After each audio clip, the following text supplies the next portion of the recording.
shall be the policy of this nation to regard any nuclear missile launched from Cuba against any nation in the Western Hemisphere as an attack by the Soviet Union on the United States. Two superpowers want to start World War III. You ready for this? Let's find out. Velkommen til Filmz TV. I denne uge er det biografpremiere på den 5. X-Men-film til dato, som dog foregår før alle de andre og forsøger at vise, hvordan de mægtige mutanter fra Marvels tegneserie mødte hinanden, og hvordan skellet opstod mellem de gode og de onde af slagsen. I forbindelse med premieren var 20th Century Fox så venlige at sende os afsted til London for at tale med alle filmens hovedrolleindehavere. Det er blandt skotske James McAvoy, som spiller den unge Professor X, og som især er kendt for sine overvejende seriøse roller i film som The Last King of Scotland, og ikke mindst den helt igennem fantastiske Atonement. Inderst inde er han dog en vaskeægte science fiction nørd. I wouldn't go so far to say I'm like a die-hard Trekkie because I don't know my onions enough. Okay. But I am definitely a fan, especially of the first series as well. Okay. Of the first, incarnation of all. Yeah. My favorite is Deep Space Nine. I don't know if you've... I kind of like Deep Space Nine. Yeah. Voyager's my least favorite. It just repeats Next Generation. Yeah. Okay, yeah. Well, with you being a huge sci-fi fan and also Trekkie, this must have been exactly the kind of project you've been dreaming about doing when you started studying at the Scottish Academy of Music and Drama. Oh man, when I first started training at drama school, I never thought for a minute I'd ever get the chance to do stuff like this. So it is amazing. And especially as a Trekkie, to walk in the footsteps of Captain Jean-Luc Picard. I know. To play Professor Jean-Luc Patrick Stewart Xavier is amazing. and yeah, I went through a brief period where I thought I was going to try and do an impression of Sir Patrick, or try and do an impression of Jean-Luc Picard as Charles Xavier. I'm like 4 people in one. But we ditched that after 2 minutes of rehearsal. But you're kind of a mentor, of course, Xavier, the character. But were you also that behind the scenes? Because it's a very young ensemble piece, and you kind of one of the most experienced actors. Yeah, I know. I mean, I'd like to think that I was able to kind of like help people and all that kind of stuff. But the truth is, I didn't, because they're all really good, fantastic actors. And acting's one of those things that, yeah, you can learn stuff. You can totally learn stuff, and you can definitely learn stuff from other people. But you can only learn stuff from other people when you're ready to learn. And nobody can teach you anything if you don't want to learn it. So there's no kind of like, I don't think you'd ever try and I don't think I'd ever presume to be in a position where I could teach anybody else anything, Okay. But were you saddened that while everybody else got to do huge flying stunts and flying around, and your power mostly involves you massaging your forehead? I know, which I do on a daily basis anyway. I was semi-gutted, I'd say, because I like doing all the kind of jumping about and, doing bone-defying bending. What does that even mean? But yeah, I was a little bit frustrated. I did have one massive fight sequence in this movie where myself and Michael beat the hell out of this massive dude who was about 7'2", who was very lovely. And but we ended up cutting that scene from the film because there wasn't time. Because I think the film's already 2 hours anyway, so that all got axed. So I was gutted about that. But yeah, I would have liked to have got a bit more physical. Looking forward to that fight scene on the DVD, hopefully. But yeah, maybe. Fingers crossed. Cool. But speaking about Michael, you two have a wonderful dynamic in the film. Did you spend a lot of time working on that?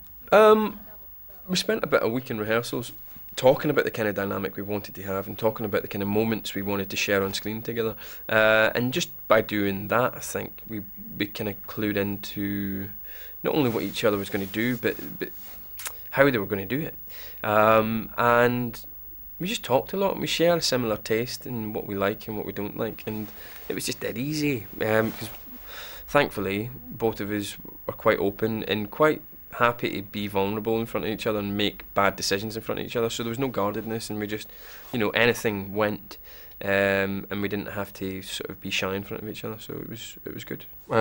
We worked a lot on how to best sort of show that journey, because it's difficult. You don't want to make any sort of broad strokes with a paintbrush or make any crude sort of leaps in terms of the relationship. It's got to be very delicately dealt with, and so we worked a lot on sort of the scenes and what order the scenes should come in and what development should happen where, and that was a lot of work for sure. And with Matthew and Jane Goldman, the writer as well, we had meetings before we started. And bless her, she went off and sort of came back with a scene that really encompassed everything that we all sort of felt was crucial.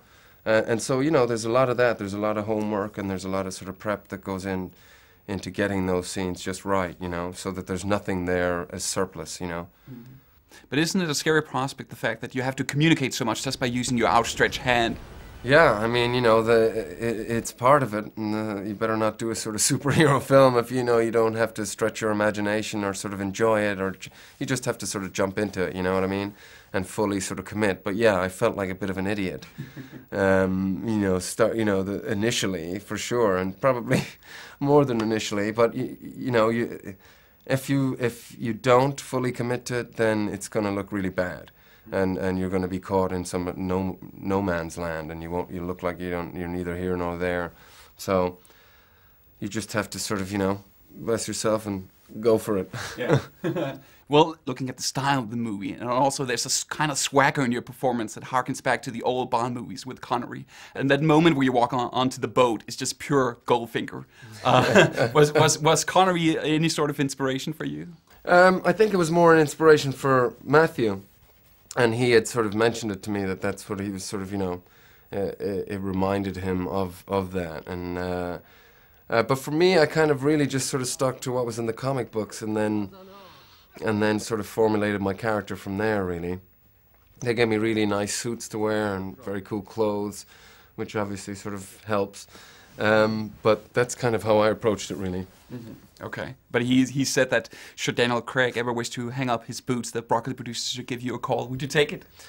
Well, I'd be very flattered. You know, I think Daniel's doing a fantastic job, but let's just take one film at a time here. But of course, you're half German and you're part Irish also, and you're living in England. You've been just thrust into this world of Hollywood. Did you take any of that experience into your role as Magneto, him being this sort of outside as well, or is that a bit of a stretch? No, I mean, you know, I think, you know, I've been sort of kicking around for a while now, and sort of, you know, I've sort of been sort of doing my apprenticeship, if you like, for, you know, well, I started when I was 17, I'm 34 now, so it doesn't really make a difference. I mean, you know, I don't feel sort of intimidated, let's say, by the size of something like this. I just have to get my job right, and I have a very sort of, you know, I'm very comfortable in my procedure now, and what I feel my sort of contribution is to a story and a film. So no, I didn't really feel like an outsider or overwhelmed by it. No. Looking at your hair, I think we've heard some rumors that that's for your character in Prometheus. Is there anything you can tell us about that, or is that totally? That's a possibility. I'm having a good time doing it. Ridley Scott's he's a master director, and I think it's going to be pretty spectacular. Til slut fik vi talt med Kevin Bacon, som har rollen som den sliske Sebastian Shaw, en ondsindet mutant, som håber på at få kickstartet 3. verdenskrig, så mutanterne kan få planeten for sig selv. Bacon har medvirket i så mange store film gennem tiderne, at der endda er blevet oprettet et kendt filmquizspil med hans navn. 6 Degrees of Kevin Bacon, hvor det gælder om at forbinde Kevin Bacon med en anden filmpersonlighed gennem så få led som muligt.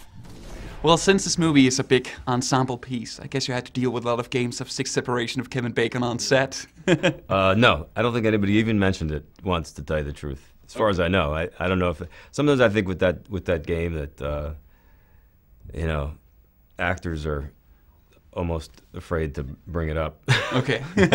But with so many actors in the movie, I guess a lot of new categories are going to be invented in the game. That's true. That's telling you, it's just I'm just, you know, trying to spread it around. Yeah. But it's funny, looking at the characters that are in this movie, and one of the henchmen, Azazel, the red-skinned guy, he gets to dance around and parade around. So with your amazing dance talents in mind, were you sad that you didn't get to showcase your talents? Yeah, it's funny how I just I'm very still. You know, I think it was kind of part of what we talked about. People have asked me, you know, what it's like to do all the stunts, and really I had no stunts at all, because everything that I do is just kind of stand there and absorb energy, and, you know, the rest of it's done by the special effects team. But no, I didn't have I wasn't inspired to bust a move. But since the days of Footloose and Tremors and your earlier career, it's mostly been villains, or at least tormented heroes that have seemed to kept you interested. And do villains have more fun? Are they more fun to play? No.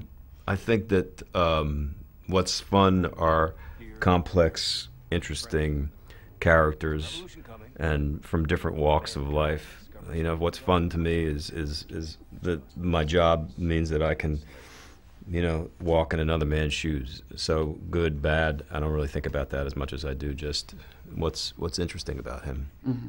But what attracted you to this project in particular? Are you into comics? I'm not really into comics, no. I like the movies, I've seen all the movies, but I wasn't one of those kids that grew up and had stacks of comics in my room, and you know, I was into rock and roll, and not that they're mutually exclusive, but it's fun to be able to, you know, kind of step into this world, and one of the cool things when you get a job like this is that Marvel goes and does a tremendous amount of research for you based on all the mentions of Sebastian Shaw throughout the years, starting in, I think, 1978. So there was a lot of great stuff for me to catch up on, and I enjoyed that. Mm-hmm. Of course, it's a movie that's heavily reliant on the special effects. It's because it's a big summer blockbuster. A lot of actors find that sort of work frustrating. Was that the experience that you had on this movie? Well, I won't say frustrating. I will say that it was challenging at times. And I think that the challenge is to remember that the job that you're doing is as important as the job that the special effects guy is doing, or the guy who's covered in green, and you know, or you know, any of the other team. You know, you have to always sort of remind people that you could link all these effects together and put them, you know, in a movie, and nobody would really give a shit. You know, you have to have a story. You have to have, you know, relationships between characters, and I think that's what this movie has. Mm-hmm. Desuden kunne jeg som Trekkie selvfølgelig ikke dy mig for lige at runde James McAvoy-interviewet af med at spørge ind til de gamle rygter om, at McAvoy i sin tid blev betragtet til rollen som den skotske maskinmester Scotty i den nyeste Star Trek-film. Back before the new Star Trek movie came out, there were a lot of rumors about you maybe portraying Scotty. I know you were interviewed a lot about this as well. I was really hoping you would, but were you kind of bummed out to miss out on that part? No, not at all. I think Simon Pegg did a fantastic job playing Scotty, and did a great Scottish accent as well. It has to be said. His wife's from Glasgow, so that'll be why. I think she's from Glasgow. I think it is maybe it's Motherwell, I'm not sure. But anyway, he did a fantastic Scotty. And the original Scotty wasn't played by a Scotsman, so, you know, in a way, it's kind of more authentic. We'll hope you'll join in one of the sequels. Oh, you kidding? I'd love it. I'd kill to do that. Cool. Det var alt for denne gang på Filmz TV, men vi har langt mere X-Men på programmet i ugens løb. På fredag kan du se vores anmeldelse af filmen, samt resten af vores eksklusive interviews med Nicolas Hoult, som spiller Beast, med Oscar-nominerede Jennifer Lawrence, som spiller Mystique, og med January Jones, der spiller Emma Frost.